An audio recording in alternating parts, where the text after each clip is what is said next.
Assalamualaikum warahmatullahi wabarakatuh. Kami dari kelompok 9 akan mempresentasikan fisiologi mata kuliah ilmu alamiah dasar, di mana dosen pengampunya adalah Saharatullah SPD MPD. Kami dari kelompok 9 terdiri dari Samsul Ahyar, Andi Sardi Masinggi, dan Radia. Adapun yang akan menyampaikan materi kami berdua, Pak Andi Sardi Masinggi karena ada kegiatan lain sehingga tidak bisa mengikuti pembuatan video atau presentasi pada kali ini.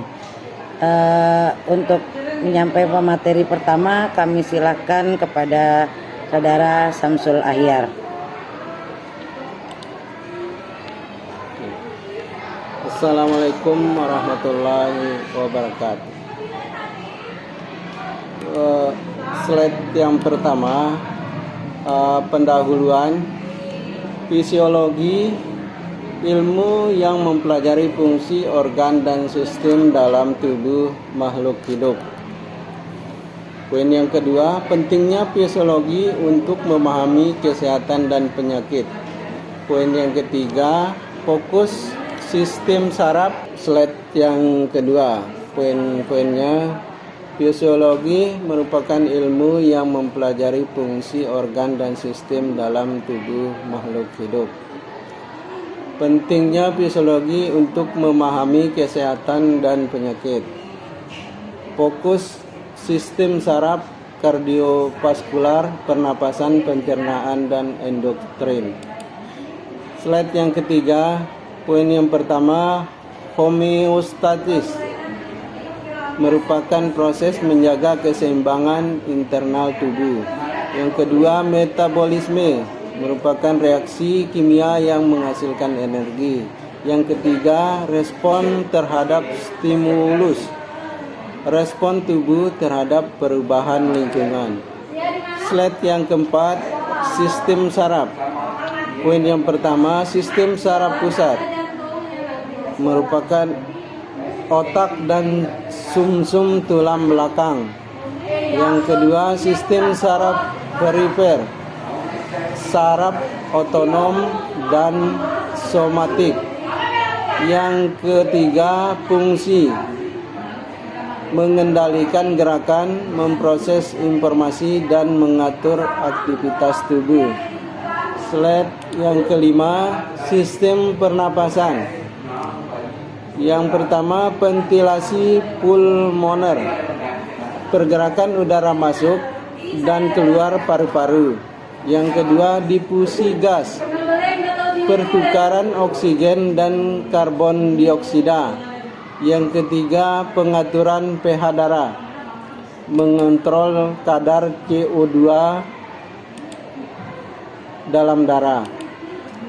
Slide yang keenam, sistem kardiovaskular. Yang poin yang pertama, sirkulasi darah, jantung, arteri, vena, dan kapiler. Yang kedua, fungsi utama mengangkut oksigen dan nutrisi, membuang limbah. Yang ketiga, tekanan darah, kekuatan darah terhadap dinding arteri. Baik, itu materi yang pertama yang disampaikan oleh Saudara Samsul Ahyar. Saya akan coba lanjutkan ke materi selanjutnya, yaitu sistem pencernaan. Sistem pencernaan, proses utamanya adalah ingesti, pencernaan, absorpsi, dan ekskresi. Fungsi mengubah makanan menjadi energi dan nutrisi. Organ utama terdiri dari mulut, lambung, usus halus, usus besar. Sistem endokrin terdiri dari kelenjar penghasil hormon, yaitu hipofisis, tiroid, adrenal, pankreas. Fungsi hormon yaitu mengatur metabolisme, pertumbuhan, dan stres. Contoh hormon seperti insulin, adrenalin, dan tiroid. Homeostatis definisinya adalah proses tubuh menjaga kondisi internal tetap stabil. Contohnya, pengaturan suhu tubuh, kadar gula darah, dan tekanan darah. Pentingnya homeostasis untuk kesehatan dan fungsi tubuh. Jadi kesimpulan dari materi yang kami sampaikan adalah fisiologi mempelajari fungsi tubuh dan interaksi antar halus usus besar. Sistem endokrin terdiri dari kelenjar penghasil hormon, yaitu hipofisis, tiroid, adrenal, pankreas.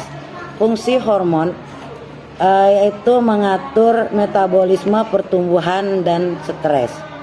Contoh hormon seperti insulin, adrenalin, dan tiroid.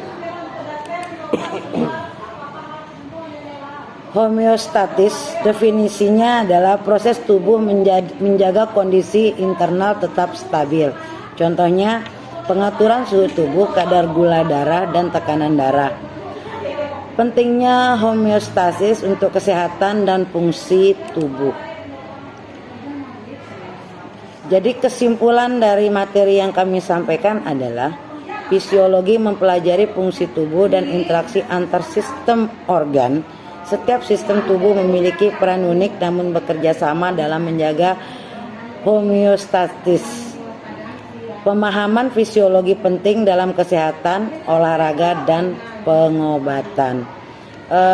Demikian pemaparan materi secara singkat dari kami, dan di sini kami akan mencoba menjawab beberapa pertanyaan dari teman-teman yang sudah mengirimkan melalui chat yang masuk dalam chat kami. Yang pertama adalah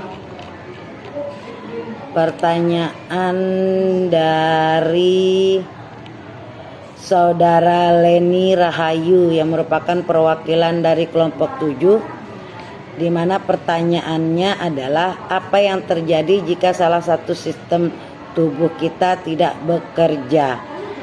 Oke, dalam hal ini akan coba dijawab oleh Saudara Samsul Ahyar. Kepada Samsul Ahyar saya persilahkan. Saya akan mencoba menjawab pertanyaan dari Leni Rahayu ya, dari kelompok 7. Apa yang terjadi jika salah satu sistem tubuh kita tidak bekerja? Jika salah satu sistem tubuh kita tidak berfungsi dengan baik, dapat mengakibatkan berbagai dampak negatif bagi kesehatan secara keseluruhan. Berikut adalah beberapa contoh dampak yang mungkin terjadi. Yang pertama, sistem pencernaan. Jika sistem pencernaan terganggu, misalnya gangguan lambung atau usus, dapat menyebabkan masalah seperti nyeri perut, diare, sembelit, dan malap. Jawaban yang coba saya sampaikan dari pertanyaan Leni Rahayu. Baik, itu tadi ya jawaban dari pertanyaan Saudara Leni Rahayu.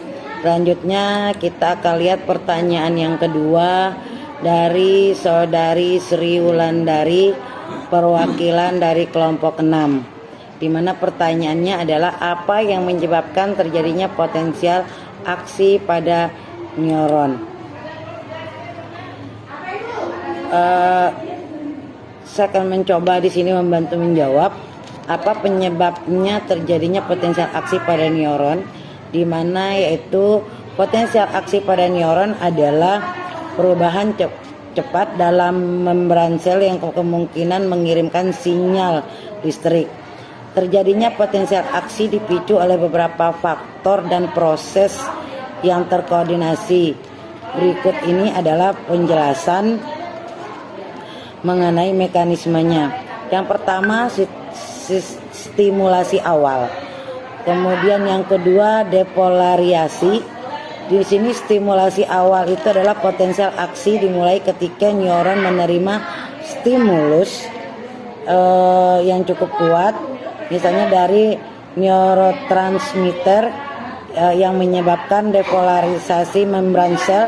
Stimulasi ini bisa berasal dari neuron lain, sensor di lingkungan, atau faktor eksternal. Yang kedua yaitu depolarisasi. Ketika membran mencapai ambang batas sekitar minus 55 mF, saluran natrium terbuka lebar. Kemungkinan ion natrium masuk ke dalam sel. Maksudnya ion natrium yang bermuatan positif menyebabkan bagian dalam membran menjadi lebih positif, yang dikenal sebagai devolarisasi. Puncak yang ketiga yaitu puncak potensial aksi. Ketika membran mencapai plus 30 mP, saluran natrium menutup dan saluran kalium mulai terbuka. Inilah puncak dari potensial aksi. Yang keempat, revolarisasi. Revolarisasi ini adalah ion bergerak keluar dari sel melalui saluran kalium yang terbuka, mengembalikan muatan positif keluar sel.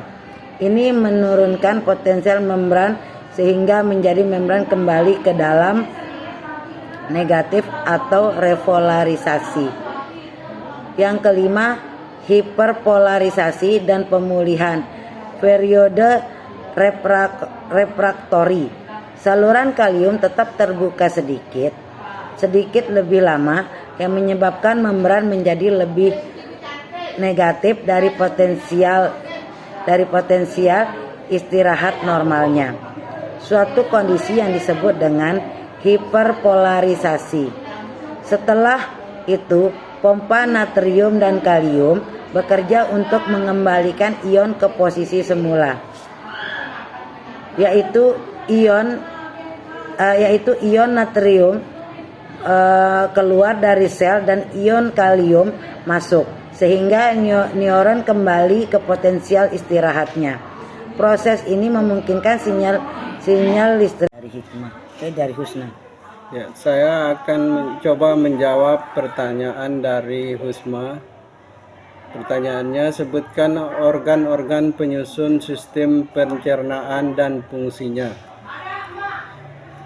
Sistem pencernaan manusia terdiri dari organ-organ yang berfungsi untuk memproses makanan dari proses masuknya hingga dikeluarkan sebagai sisa. Berikut adalah organ-organ utama penyusun sistem pencernaan beserta fungsinya. Yang pertama, mulut. Disinilah proses pencernaan dimulai. Mulut berfungsi untuk menghancurkan makanan secara mekanis melalui gerakan mengunyah oleh gigi dan melumatkan makanan dengan bantuan enzim amilasi yang terdapat dalam air liur untuk memulai pencernaan karbohidrat. Yang kedua, kerongkongan atau esofagus. Setelah makanan dikunyah dan dibentuk menjadi bolus, gumpalan makanan, maka makanan akan ditelan dan melewati kerongkongan. Kerongkongan berfungsi untuk mengantarkan makanan dari mulut ke lambung melalui gerakan peristaltik atau kontraksi otot. Yang ketiga, lambung atau ventriculus. Di lambung, makanan mengalami pencernaan lebih lanjut, terutama protein. Lambung menghasilkan asam lambung, HCl, dan enzim pepsin yang memecah protein menjadi peptida. Asam ini juga membantu membunuh bakteri dalam makanan. Yang keempat, usus. Usus adalah tempat utama untuk pencernaan dan penyerapan nutrisi. Usus halus terbagi menjadi 3 bagian. Yang pertama,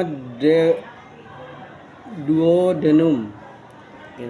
Duodenum adalah tempat cairan empedu dari kantong empedu dan enzim pankreas dicampurkan dengan makanan untuk membantu pencernaan lemak, protein, dan karbohidrat. Jejunum dan ileum menyerap nutrisi dan mineral dari makanan. Dinding usus halus memiliki pili dan mikropili untuk meningkatkan area permukaan penyerapan. Yang kelima, usus besar. Usus besar berfungsi untuk menyerap air dan mineral dari sisa makanan, membentuk dan mengeraskan feses. Bagian ini juga mengandung bakteri yang membantu memecah sisa makanan dan menghasilkan beberapa vitamin. Yang keenam, rektum dan anus. Rektum adalah tempat penyimpanan sementara feses sebelum dikeluarkan. Feses akan dikeluarkan melalui anus yang memiliki otot sphincter untuk mengontrol proses pengeluaran. Selain organ utama, terdapat juga organ tambahan yang mendukung sistem pencernaan. Yang pertama, hati. Hati berfungsi memproduksi empedu yang membantu melarutkan lemak dalam usus halus.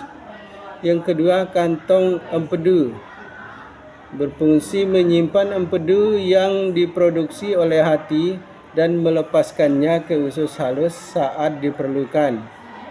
Yang ketiga, pankreas menghasilkan enzim pencernaan yang penting untuk pencernaan karbohidrat, protein, dan lemak di usus halus serta menghasilkan hormon insulin untuk mengatur kadar gula darah. Organ-organ ini bekerja sama untuk mencerna makanan, menyerap nutrisi, dan mengeluarkan sisa makanan yang tidak dibutuhkan tubuh. Demikian jawaban yang coba saya sampaikan dari pertanyaan Kusmawati. Baik, itu adalah ada 3 pertanyaan yang masuk melalui chat kami dari 3 kelompok. Dengan demikian berakhir sudah presentasi kami pada kali ini. Lebih kurangnya kami mohon maaf. Sekian dari kami dari kelompok 9. Bila taufiq wal hidayah. Wassalamualaikum warahmatullahi wabarakatuh.